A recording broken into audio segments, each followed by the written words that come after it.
And boys and girls, children of all ages, my name is DB333 and welcome back to Arts Round 4, the New Order Last Days of Europe as good old English transitional government.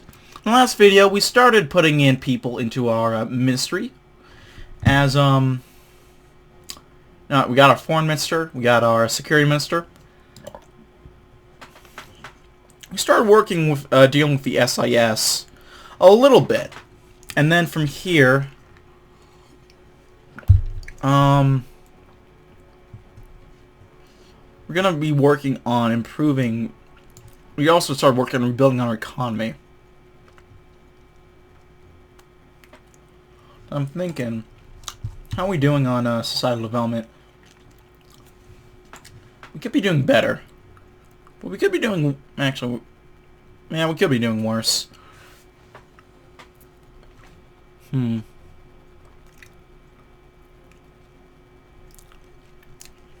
I'm thinking let's work on helping out the poor. London's ruins are a sorry sight. Emaciated children, haggard families, rampant crime. And this is in the center of our wealth. Imagine the situation in the rural villages. We cannot move forward with so many people, so many children in dire economic straits. As of now, our most immediate goal is to provide the necessities to all those left in destitution. 3 meals a day, clean water, and a heated home, basic health care. These are our promises to all those crushed by the violence of a civil war. A little bit bonus of national liberal democracy, boost for the New Whigs, which they're NDL, so that's all I really care about at this point. Cockburn. And then we'll give it a bit of time before we worry about Philby. How was our, where's the espionage operatives? There we are. Yes, intelligence agency. Can't create an agency, which I will. I don't really, I'm not the best with spy stuff anywho, but figured I might as well get something going. And we're doing, the campaign thing is glitching out again. It's probably because, since the last time I played this, the patch came out. So we have, one of the most obvious one is, the Republic of Scotland is now a thing. But there probably are going to be some glitches that come along with this. Which, I mean, kind of comes naturally, I suppose. So I'm not too shocked by it, but it's still not nice. You know?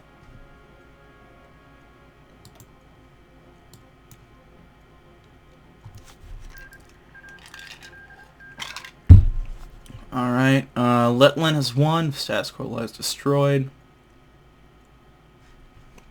So it's god-awful horrible versus Jesus fucking Christ, burn everything. Horrible. Unless there are two evils.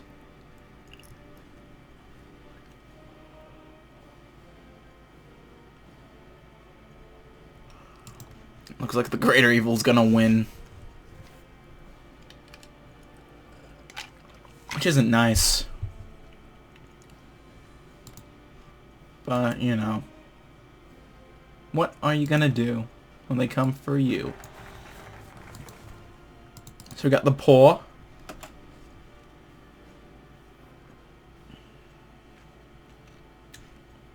I say let's deal with Philby real quick. After careful internal surveillance and intel gatherings within MI6 from our most loyal elements, we have reached an impasse on a possible strategy, as nearly every opinion is a double-edged sword. Remove him to assure loyal leadership, yet inevitably get a weaker leader facing a leftist revolt. Defang him by removing his guns and support, worsening efficiency and still provoking desire, or simply keep an eye on him, allowing to run the service as efficiently as possible, yet perhaps not allowing us to halt his influence until it's too late. We need to make a decision on how we will handle the matter. Yeah, let's deal with him. Henry Paulet was one of the bravest men that England had ever known, continued Kim Philby to the crowd and press photographers who had gathered. When they asked for a name for this office, I could think of no better person to honor. His sacrifice in the London uprising has paved the way for the liberation of England. Any brighter tomorrow was possible because of it. This structure would originally be helping the collaborationists maintain their police state, but today it will house important work that must be done to keep us safe, to ensure the rights of peoples everywhere are not trampled by their oppressors. And if Harry was here today, I am certain he would be beaming with pride at what we have done here, and how he is remembered. Thank you. There was applause as Philby stepped to the ribbon in front of a group of notables here for the dedication ceremony. The Mayor of London was not among them, eating cookies on the refreshment table. He had not expected Philby to be so brief, and he hurriedly ran back on stage, smiling to the audience. "Ladies and gentlemen," he said as an aide handed him and Philby a set of scissors, "I now declare the Paulet Building, the new home of MI6, open." Philby and the mayor cut the ribbon as the camera flashes lit them up. While Philby was outwardly smiling, he was inwardly angry that the mayor had broken the #1 rule about the structure, that this was officially a nondescript office structure for some unnamed agency, nothing more, even if everyone knows differently. Aw, that cheeky bastard. What do we want to do? I'm trying to decide.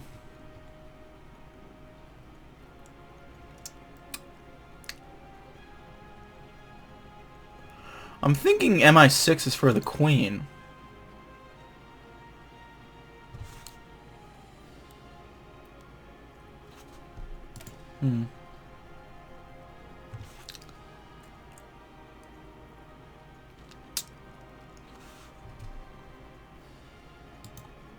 Oh, autosave, there we are.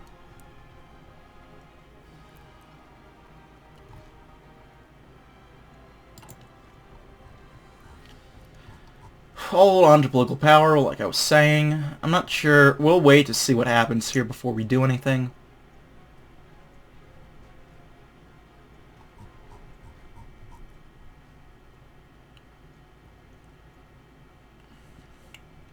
I think I'll promote some competent officers real quick.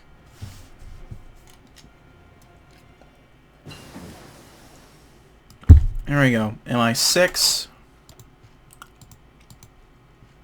Okay, we gotta wait till we can recruit another guy.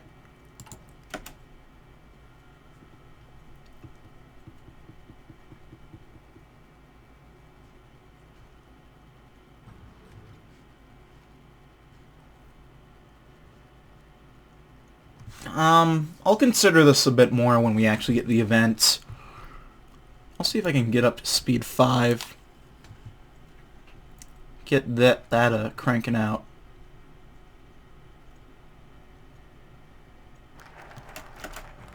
The evidence was placed before Hesitant Jellicoe. He had known Philby to be a brilliant member of the SIS, but a double agent? He simply could not believe it. He had done too much to help his government to be working against him all along.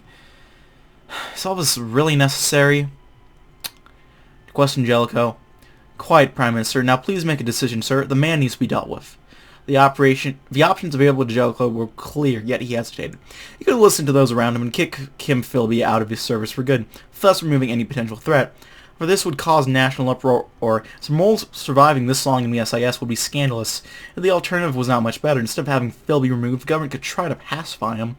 All further investigations into his influence would be halted with immediate effect. There would be none of the public downside of ousting him, but he would remain an issue, leaving the possibility of communist takeover disturbingly high.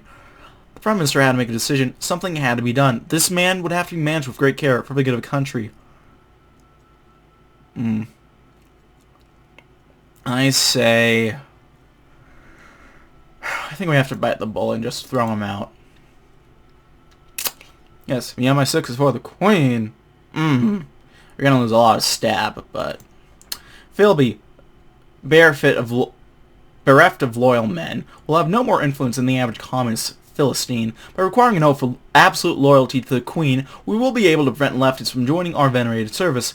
Which one of them would truly be more interested in serving the Queen than decapitating her? That'll give us just some more PP gain generally. A bit more stability to counteract that base stability. Some bonus for a hardliners is not the best, but they're not... I don't know if they're not that influential anyway. If I can check real quick. Hold on. Yeah. They'll gain a bit more support, but they're not the main faction I'm worried about. It's more of the Progress SLP right about now who I'm worried about. Let's get some new motorized. Yes, quite.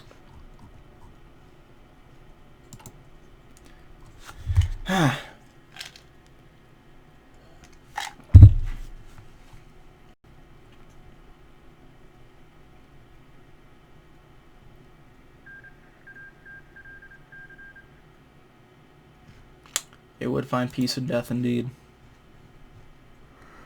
Oh god, Vyatka. Are you winning, son? Are you winning, son? I don't... They're losing. Oh dear god, they are losing. Alright. Let's go working on some cheaper housing. As we picked up on our social progress, there has been some blowback from the private sector. Nowhere has been more acute than the well-organized associations of landlords across England. They propose loudly about the communist proposal to create public housing. More productively, they have worked with some of our social democratic and liberal colleagues to draft up a plan for cheaper housing. Via public-private partnerships, we can encourage these landlords to build thousands of new housing units with certain regulations imposed, keeping public housing to a marginal level. It's a decent compromise, I think. Alright, so let's go with Colin Lyons. And we'll keep you in London, laddie.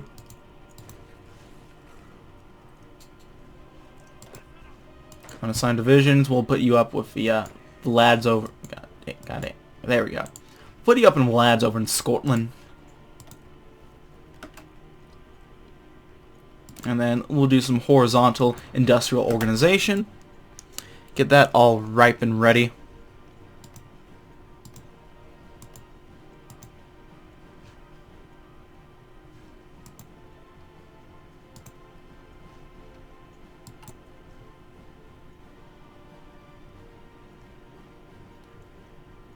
We could do some military, get some more loyalty. Sure.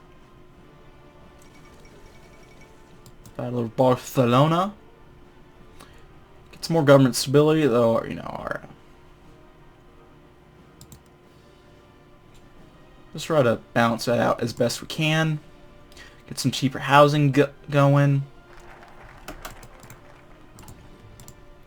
And then from here, probably get working on improving social programs.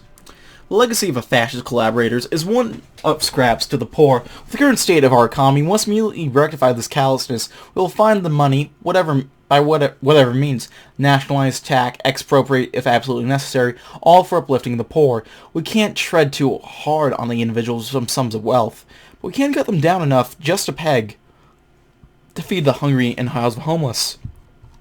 Get some poverty social development rate bonuses. Now that sounds nice to me. I don't know about you guys. But less poverty. That would be pretty nice.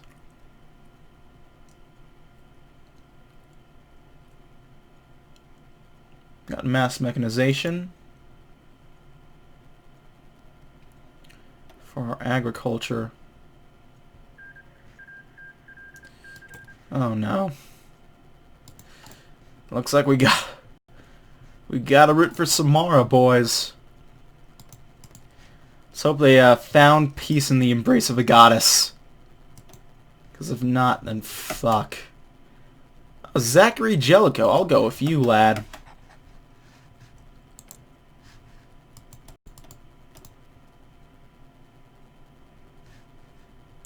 Can I send you over to Scotland? I have no idea how, Oh, I can, okay.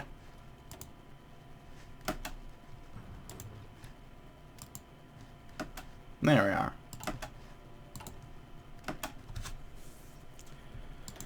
Guessing we'll get, it'll take a little bit of a while for, what am I trying to think of?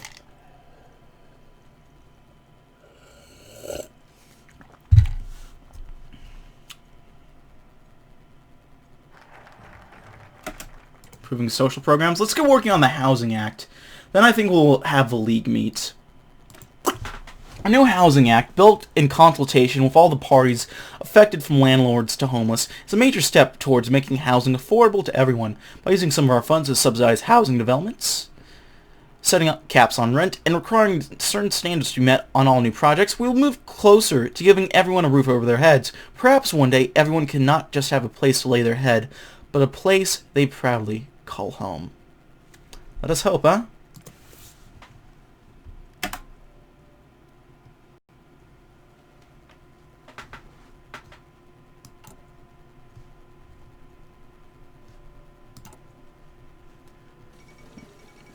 Oh, democracy returns to Italy. Mamma mia.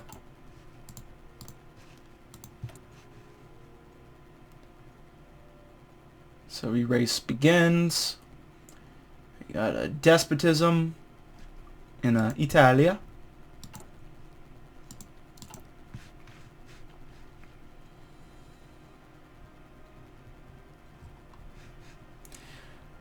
Looks like actually the less shitty faction out of the two, they're making some gains. They might actually be able to not fucking die.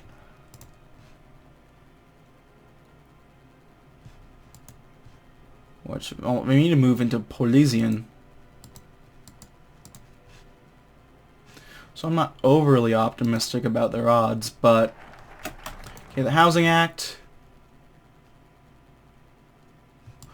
Let's get working on meeting with the League. Now that we've secured met with all the leaders individually and secured our government along with the Crown, it's time to hold the first official meeting of the NDL. All party leaders shall be given their opportunity to speak to the League regarding its future and the future of England as a whole. It shall be a great occasion for us to display the internal unity of the League to the world. Or it'll fucking blow up in our face. Either or, you know?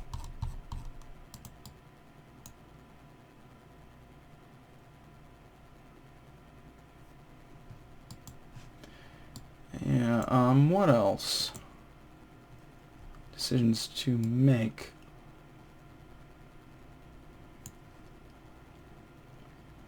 Okay. One of the biggest issues facing England is currently is housing. A number of landowners controlling most of the house, which causes overpricing. This act regulates land prices within government housing programs, building new houses as well as renovating old ones. This will hopefully result in more affordable housing for the English poor. We can't just let people live without a roof over their heads.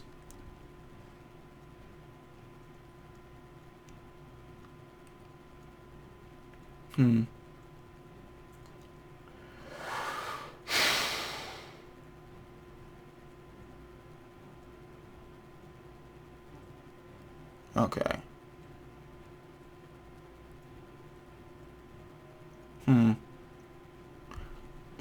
I say we compromise with the moderate wing first off. Actually, this is fixed, or maybe it is. I don't know. It actually plays with proper MPs instead of however fucking many. Okay, 229. So what, that's 230 for majority. So we just do one more click, we should be good, right?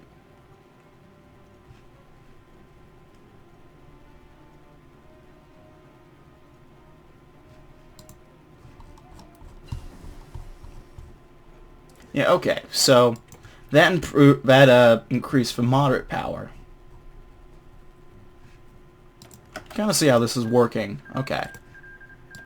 Engineering, can we get anything working there? Not quite yet. We gotta wait for that. Let's get some better infantry weapons then. We got some better something. We got better tanks. Let's go ahead and get those bad boys on the production line then.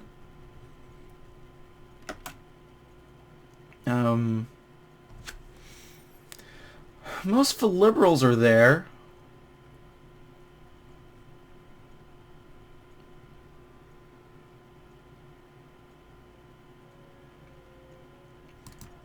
Think. Yeah? Let me do... I'm absolutely positive that my math is right, but just to make sure, I want to get an exact figure. Just let me get a Desmos. 234 over 460. That is 50.8, so let's say 50.9%. So we do have a majority. The Honorable Lady, the member from Bolton West.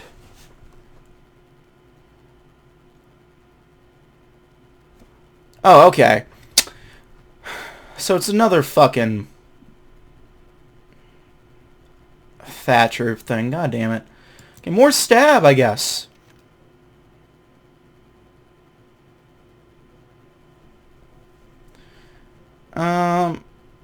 More stab. Yes. Yeah, turns out you're good for something. Yeah. Yeah, old dead bitch. Wait, she's not dead. Unfortunately. Margaret Thatcher is still alive in this timeline. Ding dong, the wicked bitch isn't dead. Gentlemen, ladies, and esteemed party members, said Prime Minister Jellicoe, welcome to London, and welcome to the first party conference of the National Democratic Government. This set off wide cheers and applause. Then again, if they wouldn't applaud that, then what would they applaud? We have much discussed, starting with the recent victory that our party achieved at the polls. The New England has spoken, and the New England agrees with what the NDL stands for. A strong England, a united England, and an England that moves into the new world, without turning its back on its glorious past. No matter what we come across or obstacles in our way, we must remember this victory, that the first government of England, chosen by the people, was ours, that our platform was endorsed by the people. We must stand in ranks with our party and the people to give them what they want and what we promised them. More applause. The party was receptive to Jellicoe's message of unity, and hopefully they would keep that spirit of cooperative unity through the other speeches that would be held this week. Stavas is up next. What do we want to do?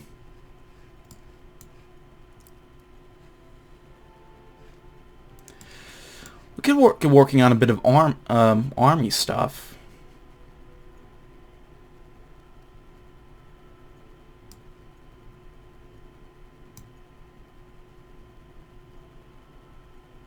This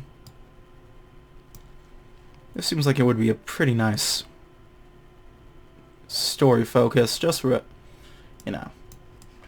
So I'm kind of tempted to go down that and do the Navy section.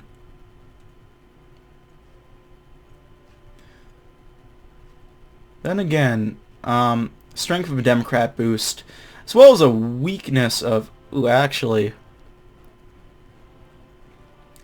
well, Oxfordshire, we're kind of,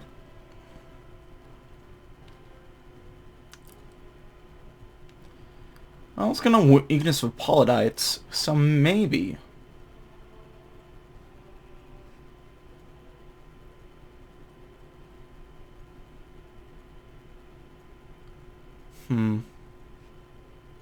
Hold on.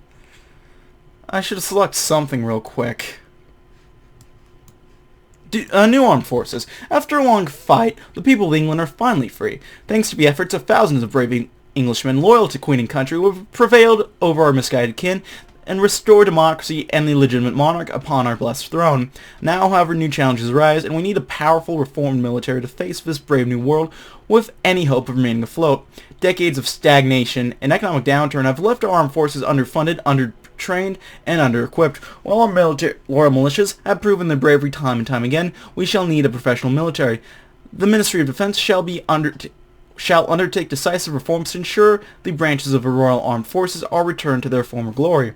Get some army experience and get at assessing the damages.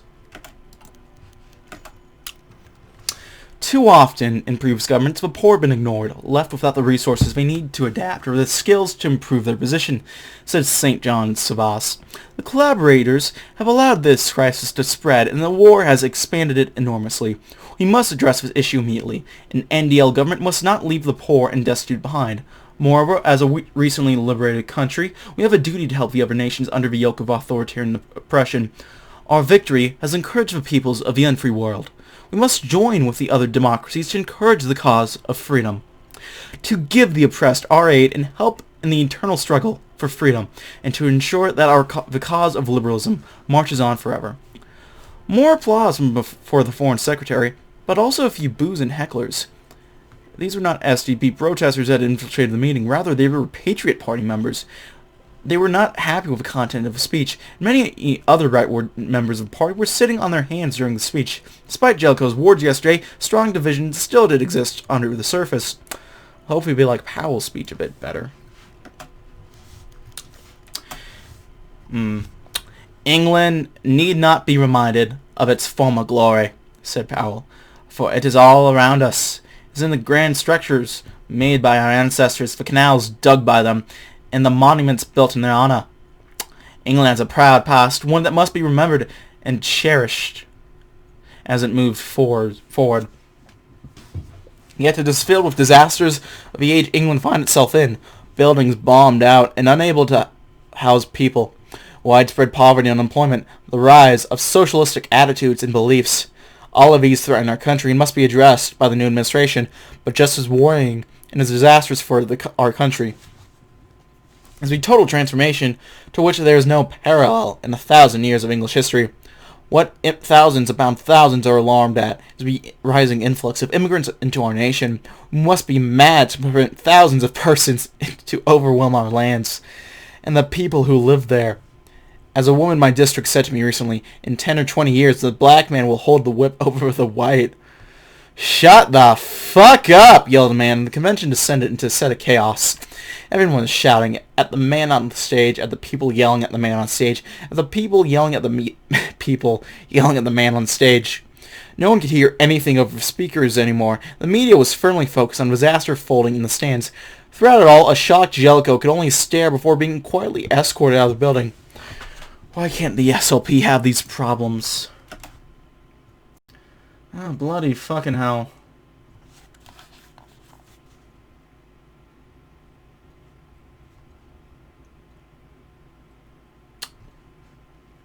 Well, we have a bit of time to get the Housing Act figured out. We'll get our new armed forces figured out. I imagine we should be able to get enough PP, right? Actually, just to be safe, I'll do, let's do the aftermath. Well, that could have gone better. Our internal divisions have been exposed to the world. We will need to work hard in order to mend the divide between party lines and the League. Only once we've united both the Patriots and the Liberals beneath the banner of the League can we secure a further democratic future for England. Sounds jolly right with me. And then after this, we'll work on our army stuff. Mordrell secures leadership. So that's a fascist guy, right? Yeah.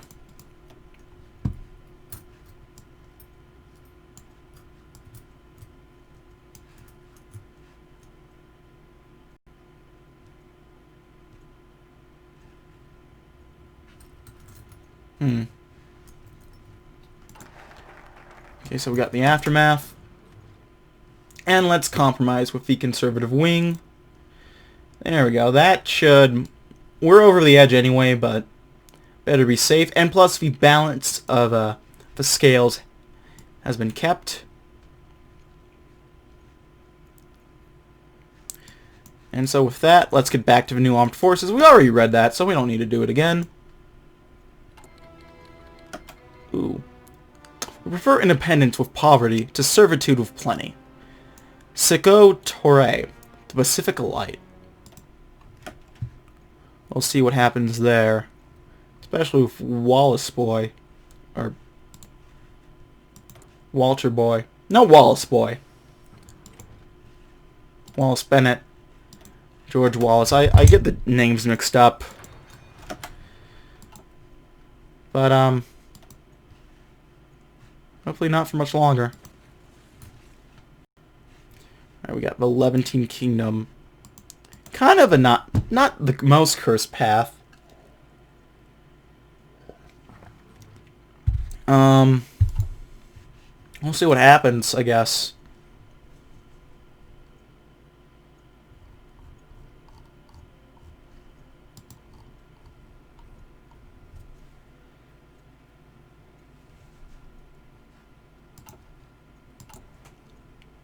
the new armed forces, get some more experience.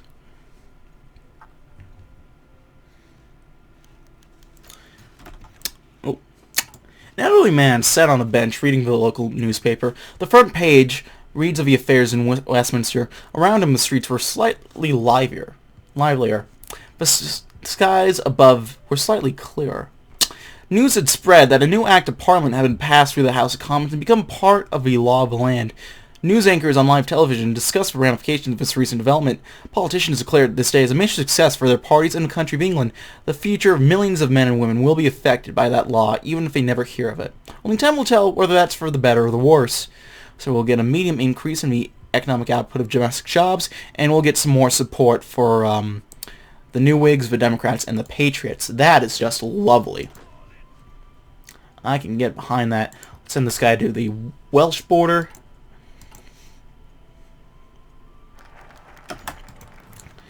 Enoch Powell looked over the scene unfolding in front of him and sighs. It's the first stopover in his tour of the most important military installations around England, and the situation is already painfully evident. The Royal Artillery Barracks at Woolwich, just a few miles from London, are home to one of the most prestigious corps of the Royal Army. It seems that 2 decades of neglect in a civil war can break even the toughest spirits and the proudest military traditions. The elegant neoclassical facade is still filled with bullet holes, when several collaborator loyalists had barricaded themselves inside, forcing the partisans to dig a hole in the ground and collapse part of a western wall to break in. The debris still clogs the road. Inside, the signs of the fighting that took place are even more visible, with broken doors and windows, grenade impacts, and even a few bloodstains here and there. The Royal Artillery themselves must examine the state of their barracks. Most men have tired expressions, and there are holes in their lines. The guns are old and rusty, mostly German leftovers. You can swear he recognized a couple BL 7.2 inches from the last war. The Union Jack hastily scratched out in favor of St. George's Cross. The mere fact that these howitzers still worked during the Civil War was practically sorcery. Powell listened dutifully to the officer, listing all the shortages of men and material, all the inefficiencies, old and new, all the problems and proposed solutions. He nodded at the appropriate times and promised help from the government for such fine young men, even though almost half of those in uniform had hair as white as untouched snow. But a corner of his mind was asking a single question over and over. What do I do if everywhere is like this? Well, it's up to you, Powell.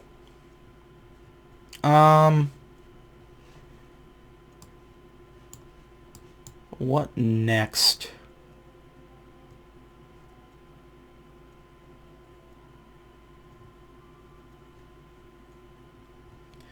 Could do trade.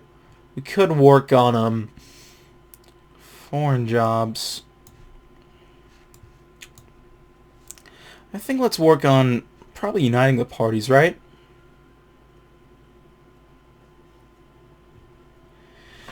Actually,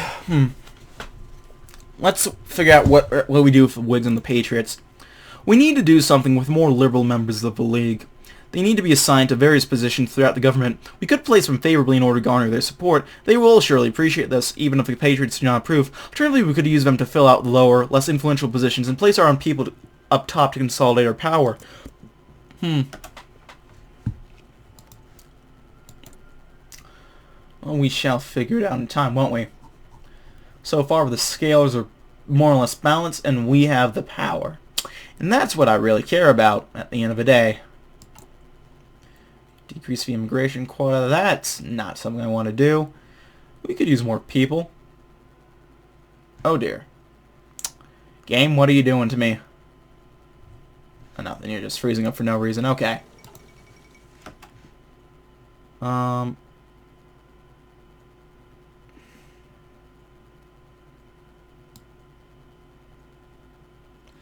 Blocchi Nazionali. Okay, so we off them, fellas.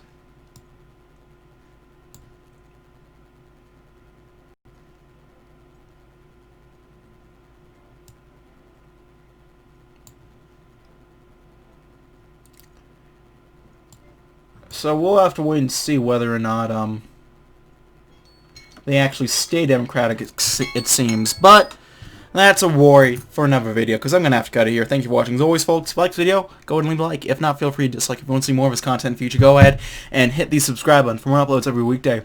So there's Saturday. If you have any comments, feedback, concerns, anything of the sort, leave them in the comment section below. I read all the comments I get and appreciate any and all feedback kind of folks might have for me. If you want to send a few bucks my way, I have a Patreon. If you want to chat and play games on your own time, I have a Discord. And if you want to just